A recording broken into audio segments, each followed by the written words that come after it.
Hello and welcome back to Newsroom Nigeria. This is where we give you hot, fresh and sizzling news all day long. If this is your first time here, you have not subscribed to this channel, what are you doing? Please go ahead and subscribe, like this video, also leave your opinions in the comment section below. Without further ado, guys, let's delve right into the details of today's news. The 12 governors elected on the platform of the People's Democratic Party, PDP, have begun moves to reassert their unwritten authority over the day-to-day running of the party's affairs.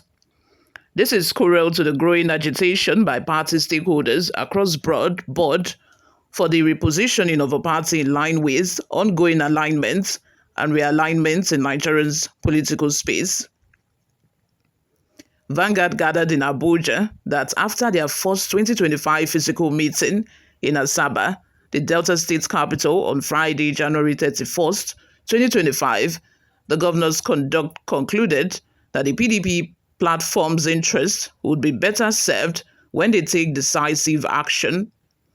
A party insider familiar with this development, who spoke on condition of anonymity for fear of retribution, said, "Our governors have since come to the realization that their interests as well as that of PDP platform would be better served if they take the party out of the shadows of personality cults."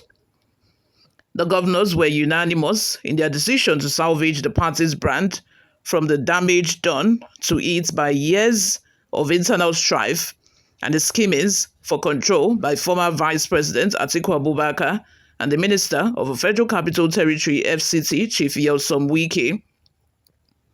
They told the acting national chairman, Ambassador Damagum, who many believed was doing Wike's bidding in cahoots with the former National Secretary, Senator Samuel Anyanwu, to either align with the interests of a majority of party members or be prepared to be shown the way out. The source further said, even if the party decides to go into an alliance with others, it must do so from a position of strength, they reasoned. According to the source, the governor's resolve was evident in the context of a communique. They insisted that the NWC swear in Sunday Udeh-Okoye as National Secretary in line with the April court's judgment to this effect. The NWC's decision postponing the South-South Zonal Congress despite preparations made by Wike's loyalists was also sanctioned by the governors. A member of the party's National Executive Committee, who also spoke on condition of anonymity, said Wike's decision to go ahead with the purported Congress was a direct challenge to the governors, especially those from the South-South region. They waited to see how Damagum and the NWC would respond. Damagum's response, which came in the form of his open rejection of a Calabar gathering, which Wike and co claimed to have elected Chief Dan Obi as National Vice Chairman, was clear. The party has gone ahead to set up a 7-member caretaker committee to oversee the party's affairs in the zone.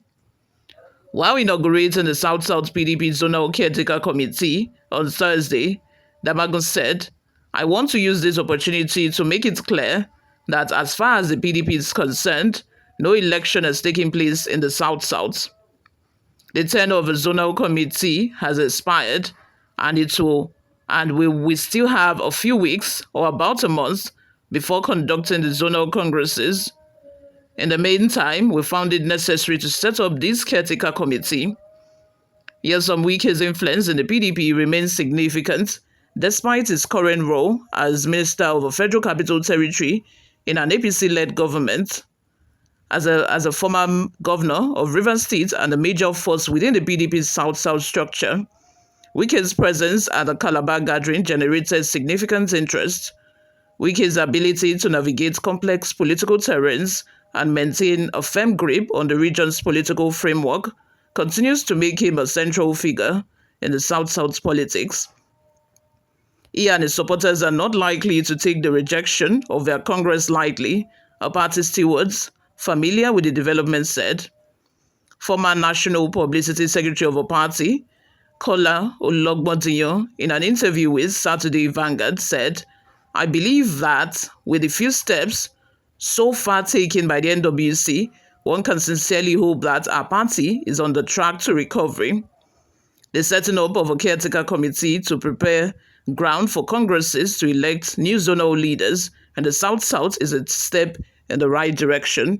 You all, what are your thoughts? Let's have them in the comment section below. I cannot wait, for Wike to be finally put to shame. I'm sorry. I cannot just wait because as we speak, Damagum has, summoned PDP leaders to an emergency meeting. And I'm like, what? So if the Niger Delta militants, if they did not bomb pipeline, you people would not know that you needed to take this Wike Fubara issue very seriously. So not until yesterday night that the pipeline was, blown up, was bombed, this issue was not, taken seriously. In fact, Damagum has not taken any solid stand when it comes to the River State crisis. He has not. Maybe because of Wike's involvement. He has, according to him a while ago when he said that, it's a personal issue between two people and it does not concern the party, notwithstanding the fact that these two people are members of a PDP and you think it does not concern the party. So why all of a sudden you are now summoning PDP leaders to an emergency meeting, even after the president has just declared River State, state of emergency in River State? How come all of a sudden you are now interested in convening a meeting just because of River State crisis when all along you have said that it does not concern the party and it's just a personal issue?